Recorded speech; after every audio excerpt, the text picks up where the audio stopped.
At some point in your ketogenic weight loss journey, you're going to stall. Your weight loss is going to slow down to nothing. You're going to be there for weeks or months. And so it begs the question, what can you do to break a stall? So in this video, we're going to talk about all the ways that you can break a stall on keto, and we are going to rank them in the order of which we would implement these things, because some of these strategies are harder to implement than others. And so the hardest ones for us are going to be listed at the end. But before we get into it, we are going to talk about a stall and what is a stall and what isn't a stall. So Emily and I have been living a ketogenic life for about 3 years. And if you don't know, the majority of the weight is lost usually within the first year of a ketogenic lifestyle. So, we do have a Facebook group and it's linked in the description if you guys want to join it. But a lot of people will come onto there and say, I haven't lost weight in a week. And I'm sorry to tell you that is not a stall. So there are going to be weeks or months or even years when you don't move at all on the scale or even measurement wise, and that's what we consider a stall. I would say if it's a couple weeks, that does not constitute a stall. 3 to 4 months may be a stall, in my opinion. What do you think?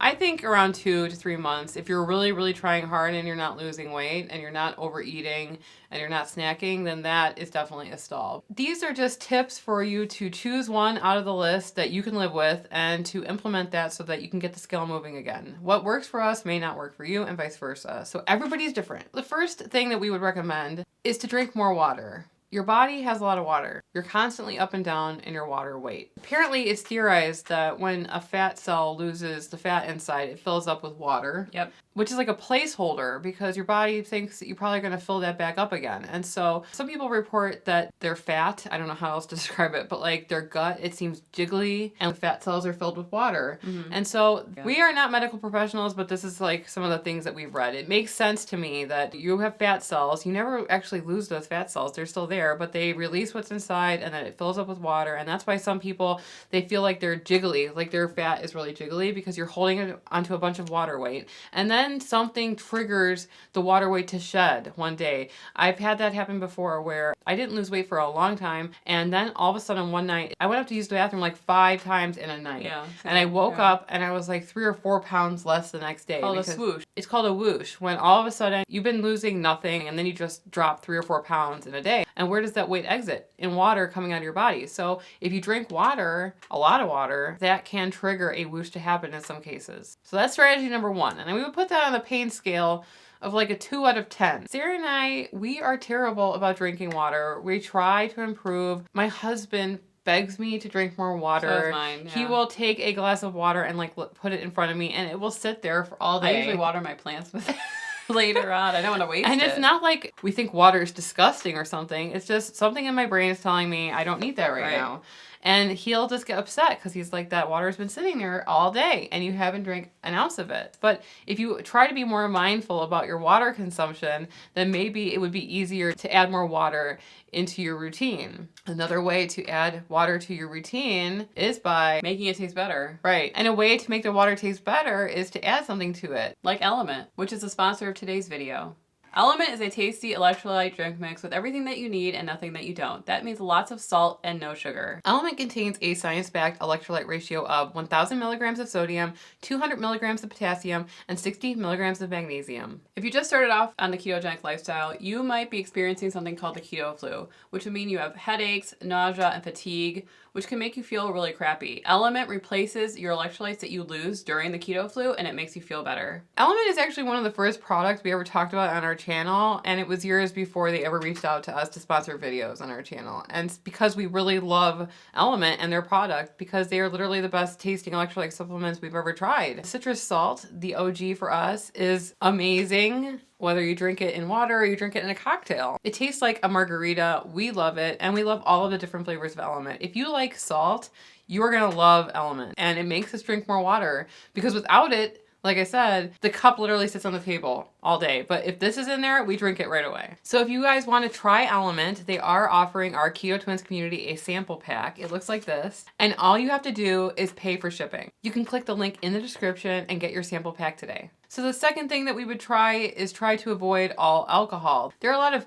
low carb alcohols out on the market these days that don't have sugar in them. And while you can enjoy alcohol on keto, especially things like vodka and other things that don't have sugar in it, when you do drink alcohol, your body does kick you out of of ketosis for that time while your body uses the alcohol as fuel, because your body will go to the easiest source of energy. You will go back into ketosis. But the other problem with alcohol is it can lead to cheating. Yeah. And Sarah and I have done that a lot. Like when we go out, when we used to go out, it would be like, we're drinking vodka seltzers in the beginning of the night. And by the end of the night, you're at like Domino's or something, Yeah, it's not even during the night. It's like afterward, or even like having a hangover the next day. And you just feel crappy and you don't make the best decisions when you feel that way. And you always want to eat those greasy foods for some reason. So just avoiding alcohol can stop you from making some really bad decisions. Honestly, we haven't gone out much in the past couple of years, but we used to be social drinkers. And so we know it's easier said than done. But if your weight loss is stalled and you really want to get the scale moving again, that is the second thing that we would recommend.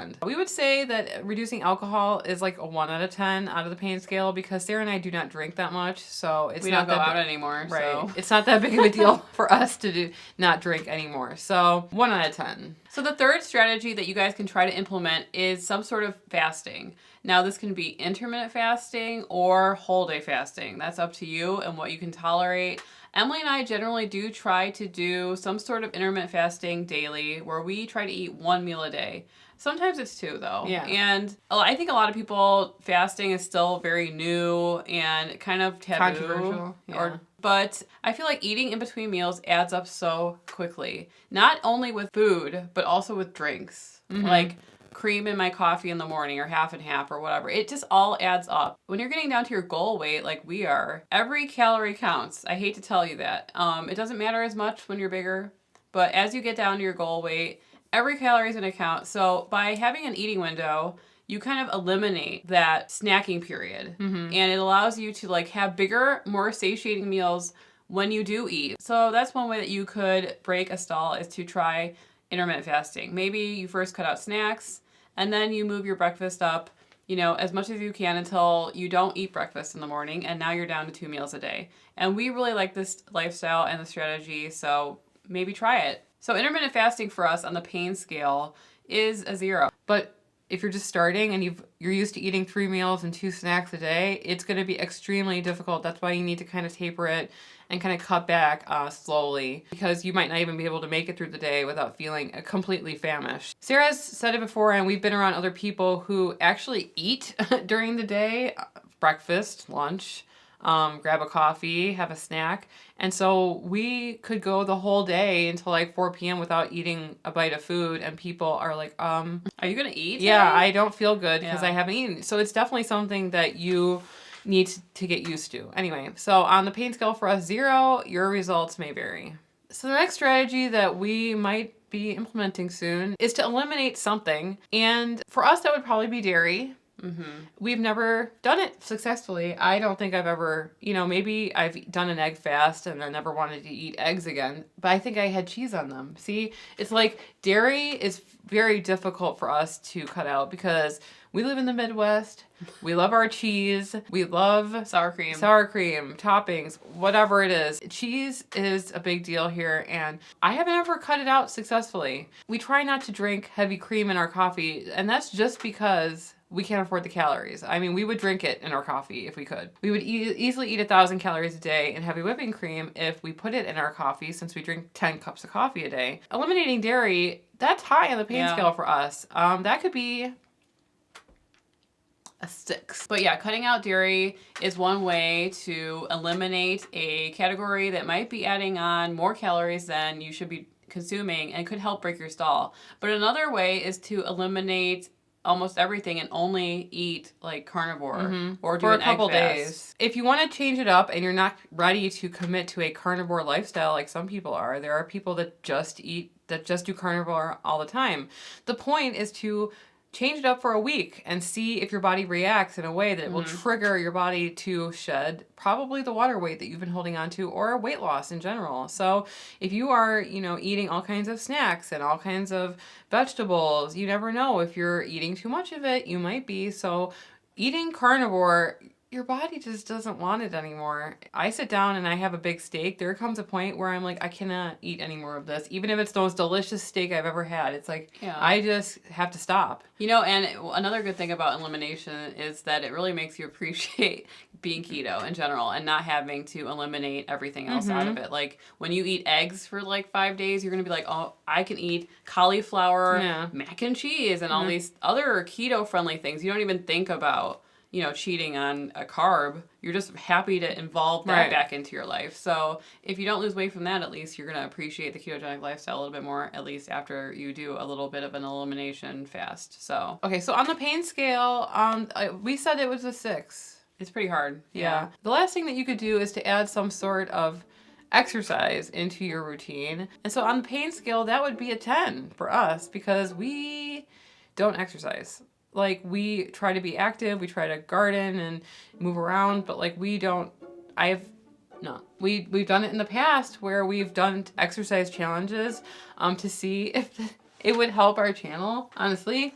And they didn't do well, and we're happy about that because I can't imagine doing exercise challenges the entire time to make YouTube videos, because that was not fun for us. It might have looked fun. I mean, it was kind of funny. It was funny to watch, but it was not fun to do. It's just not something that we've done ever before, so it's really difficult for us to work out because we've never done it before and never had a routine of doing it before. I do want to add more activity in. Emily, obviously, when I say this every time, she looks like, you know, whatever.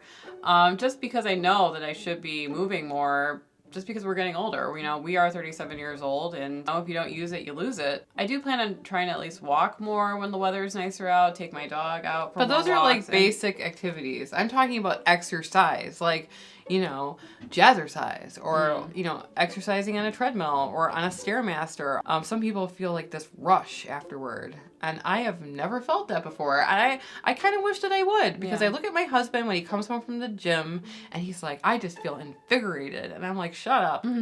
I look like a beast when I'm done working out. Like, I'm done for the day. So if you want to change things up, you could definitely add exercise into the mix, and that could get the scale moving again. It's all about changing it up and keeping your body guessing, because your body will get used to the way that you're eating, and you will maintain like an equilibrium where your body's just like, yeah, I just want to stay this weight. I'm happy here.